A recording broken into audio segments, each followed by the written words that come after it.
Yeah, I like to say that we never cause a root canal because what I do is, first of all, when I diagnose it, I've shown the patient a photograph and x-ray of their teeth. And oftentimes, if this is the decay, and here's the nerve, you'll see that there's some separation, okay? And then you have a pretty good certainty that, well, it hasn't reached it.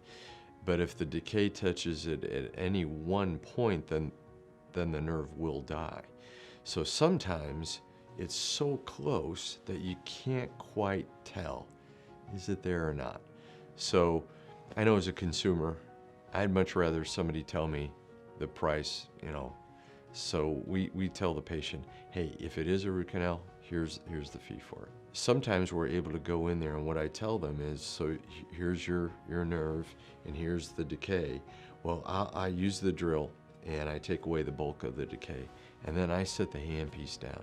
That thing is a power tool. I can cut through anything. So I cut kind of close to where the nerve is, and then I lay it down, and I pick up a hand instrument. And by hand, I can only really take away the weak stuff. So if we can find just a thin layer of healthy tooth, we can avoid the root canal. Now, if by hand you break into where the nerve is, yeah, the decay was already there and you have to do the root canal. But oftentimes I've had patients come in and they'll bring in a treatment plan and they'll say, hey, they're saying that I need a crown and a root canal.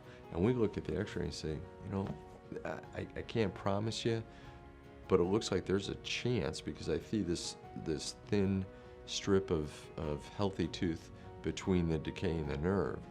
And a lot of times we're able to avoid it.